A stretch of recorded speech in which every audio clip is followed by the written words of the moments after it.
Hello everyone, তো আমাকে কি চিনতে পারছো কেউ? আমার সাজ একদম কমপ্লিট হয়ে গেছে। সবার আগে আমি সেজে নিয়েছি। এখন 6টা মতন বাজে।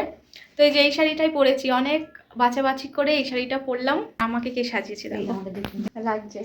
আমার ম্যাম আজকে আমাকে সাজিয়ে দিয়েছে। আমার খুব পছন্দ হয়েছে, একদম মনের মতন। আমি এইভাবেই সাজতে চেয়েছিলাম। আমার তো খুব পছন্দ হয়েছে, আর তোমাদের কেমন লেগেছে সেটাও কমেন্ট করে জানিও। আমার নিজেকে সত্যি খুব ভালো লাগছে।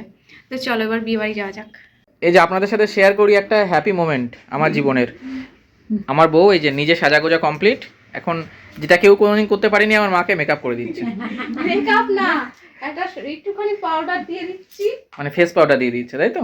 হ্যাঁ, আমি মাকেও দিয়ে দেবো। পরে দেব, পরে তোমার মাকেও দিয়ে দেবে? এই যে মোটামুটি আমাদের সবার কমপ্লিট। চিনি কমপ্লিট হয়ে গেছে। এই যে চিনি মুখই তো দেখা যাচ্ছে না। চিনি এই ড্রেসটাই পরেছে, যদিও এই ড্রেসটা নতুন নয়, আগে একবার পরেছে বিয়েতে। আর এই যে চিনির মামা রেডি হচ্ছে, লজ্জা পেয়ে গেছে। দাও চিনিকে আমার কাছে দিয়ে দাও। তো এইদিকে মা রেডি হচ্ছে, মাকে শাড়িটা ধরে দিলাম। আর এই যে মা এখনো রেডি হয়নি। আর তোমাদের গিফট দেখানো হয়নি এখনো, আসল কথা মানে আসল জিনিসটা এখনো দেখানো হয়নি। তো ভেবেছিলাম আসলে বাড়ি থেকে আসার সময় তো ব্লগ হয়নি, সেই জন্য দেখানো হয়নি। তো চলো গিফটটা একবার দেখিয়ে দিই। তো এখানে লাইটটা ঠিকঠাক নেই, তাও যতটা পারছি একবার দেখিয়ে দিচ্ছি। দাঁড়াও, এটা তো এই হলো গিফট। এই যে টাসেল দিয়ে এই লকেটটা। তো ডিজাইনটা কেমন হয়েছে জানিও। আমরা মানে রথিন নিজে পছন্দ করে নিয়ে এসছে আমাদের মধ্যমগ্রাম থেকে। এই যে এই হলো ডিজাইনটা। তো ওটা ও এখন বিয়েতে বসবে, তা এখনই ওকে পরিয়ে দেওয়া হবে, মা গিয়ে ওকে পরিয়ে দেবে। যে চলে এসেছি আমরা, সবার আগে হয়তো আমরাই এসেছি, কারণ এখনো সবাই এসে পৌঁছায়নি। আমি তাড়াহুড়ো করতে গিয়ে একটু তাড়াহুড়োই করে ফেলেছি। পিছনে আমার চিনি, দাঁড়াও চিনি, এই দেখো সারা লজ ঘুরে বেড়াচ্ছে।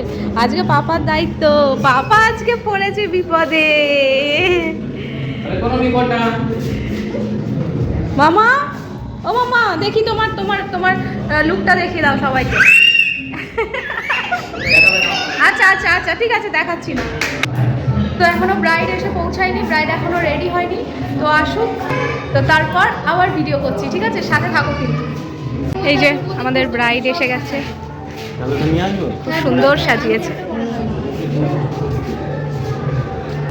তো এই যে একদম রেডি হয়ে চলে এসছে, খুব সুন্দর লাগছে। কেমন লাগছে এখন? টেনশন ভয়ে হাত পা ঠান্ডা হয়ে গেছে আমার। এই টাইমটা একটু টেনশন হওয়ারই কথাই। আর একটুখানি অপেক্ষা, চলে আসবে।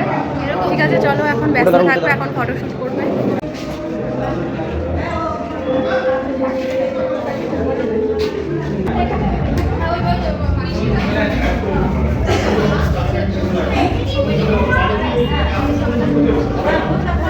ফ্রেন্ড, আমার স্কুল ফ্রেন্ড, ওর সাথে দেখা হয়ে গেছে, ভালো লাগছে। ও বলছে তোকে আমি রোজ দেখি ব্লগে, কিন্তু আমার অনেকদিন পর দেখা। ওই রোজ না, রোজ সময় পাইনি, ছেলে কত বড় হয়ে গেছে, এটাও দেখতে পাবো।